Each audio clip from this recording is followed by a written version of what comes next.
નમસ્કાર મિત્રો, આગામી સમયમાં આવનાર ટાટ એસ અને ટાટ એચએસમાં શૈક્ષણિક મનોવિજ્ઞાનમાં એક ટોપિક છે વૃદ્ધિ અને વિકાસ. તો ચાલો તેને આધારિત પ્રશ્નો જોઈએ. જો તમે પાર્ટ 1 ન જોયો હોય તો જરૂર ને જરૂર જોજો. આ ટોપિક 15 માર્કનો છે અને એની અંદર વૃદ્ધિ અને વિકાસ બહુ મહત્વનો ટોપિક છે. તો ચાલો આપણે જોઈએ. પેલું છે વ્યક્તિના આંતરિક અવયવોમાં જોવા મળતા પરંતુ બધા વારસામાં પ્રાપ્ત થતા નથી તેવા ફેરફારને કેવો વિકાસ કહેવાય છે?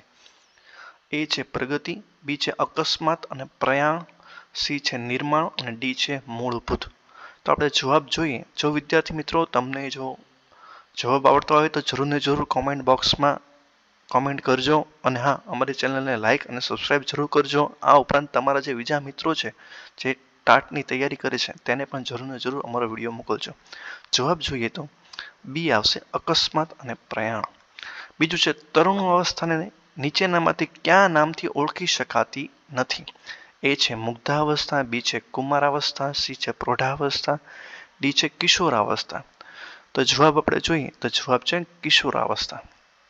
ત્રીજો છે જન્મથી 12 વર્ષ સુધીના તબક્કાને કયા મનોવૈજ્ઞાનિકે 4 તબક્કામાં વહેંચ્યા છે? એ છે જેપી વોટસન, બી છે કોહલબર્ગ, સી છે જીન પિયાજે, ડી છે એરિક્સન. તો જવાબ આપણે જોઈએ તો જવાબ છે જીન પિયાજે. ચોથું છે બાળકના કેટલા દિવસે જન્મ લેવા માટે પરિપક્વ બને છે? એ 275, બી 286, સી છે 280, ડી છે 292. તો જવાબ આપણે જોઈએ તો જવાબ આવશે 280.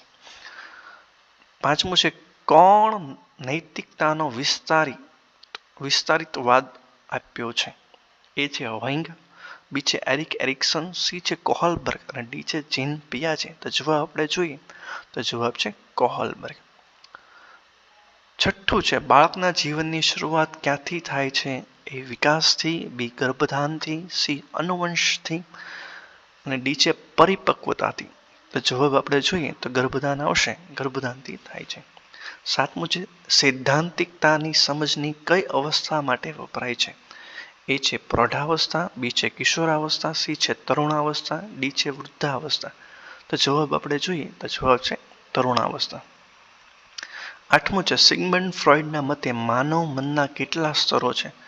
એ છે 1, બી છે 2, સી છે 4, ડી છે 3.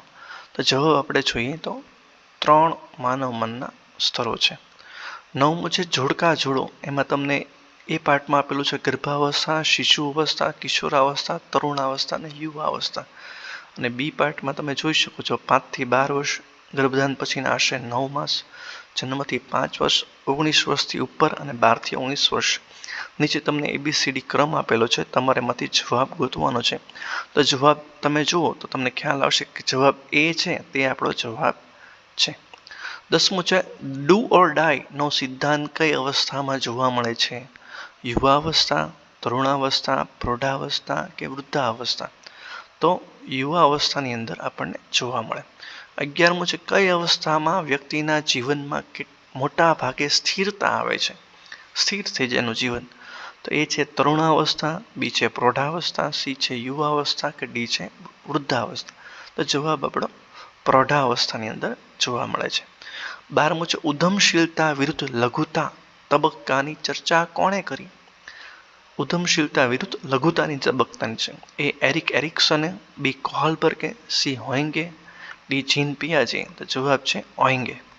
13મું છે આત્મિકતાનું બીજું નામ. આત્મીયતાનું બીજું નામ શું છે? તરુણાવસ્થા, પ્રૌઢાવસ્થા, યુવાવસ્થા કે વૃદ્ધાવસ્થા? તો જવાબ છે વૃદ્ધાવસ્થા છે. 14મું છે જોડકા જોડો છે. એમાં પણ તમે જોઈ શકો છો કે આવી રીતે જોડકા આપેલા હોય છે અને એમાંથી આપણે જવાબ ગોતવાનો છે. આમની અંદર જવાબ આપણો એ છે. 15મું છે નિવૃત્તિની અવસ્થા જીવનની કઈ અવસ્થામાં જોવા મળે છે? તો એ તરુણાવસ્થા, બી વૃદ્ધાવસ્થા, સી પ્રૌઢાવસ્થા કે ડી યુવાવસ્થા? તો જવાબ આપણે જોઈએ તો વૃદ્ધાવસ્થાની અંદર જોવા મળે છે. 16મું છે જોડકા જોડો છે. જન્મથી 2 વર્ષવાળું છે, 2 થી 7 વર્ષ, 7 થી 12 વર્ષ અને 12 થી વર્ષથી આગળ. તેમાં જોડકા જોડવાના છે જે તમે જોઈ શકો છો. જો તમને આવડે તો તમે જરૂર ને જરૂર અમારા કોમેન્ટ બોક્સમાં કોમેન્ટ કરજો. જવાબ આપણે જોઈએ તો જવાબ એ છે. 17મું છે કોના મતે તરુણાવસ્થાને જીવનની વસંત કહે છે? હરલોક, વિનોબા ભાવે, જેપી અને એરિક્સન. તો જવાબ છે આપણો જેપી. 18મું છે જોડકા જોડો. એની અંદર તમે જુઓ જન્મથી 2 વર્ષ, 2 થી 7 વર્ષ, 7 થી 12 વર્ષ અને 12 વર્ષથી આગળ છે. બી વિભાગની અંદર તમે જુઓ સાંવેદનિક કારક તબક્કો, મૂર્ત તબક્કો, અમૂર્ત ક્રિયાત્મક તબક્કો અને પૂર્વ ક્રિયાત્મક તબક્કો છે. જવાબ આપણે જોઈએ તો ડી જવાબ આપણો આવશે.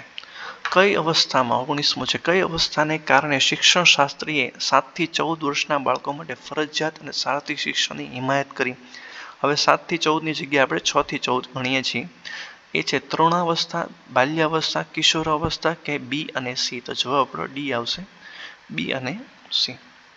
20મું છે કઈ અવસ્થામાં બાળકની મળમૂત્ર વિસર્જનની પ્રક્રિયા સાથે સંકળાયેલી કામ શક્તિ લિબિડો કહે છે? તો ગુંદા કેન્દ્રીય અવસ્થા, બી છે સુપ્ત અવસ્થા, સી છે મુખ કેન્દ્રીય અવસ્થા, ડી છે શિક્ષણ કેન્દ્રીય અવસ્થા. તો જવાબ આપણો એ આવશે, ગુંદા કેન્દ્રીય અવસ્થા.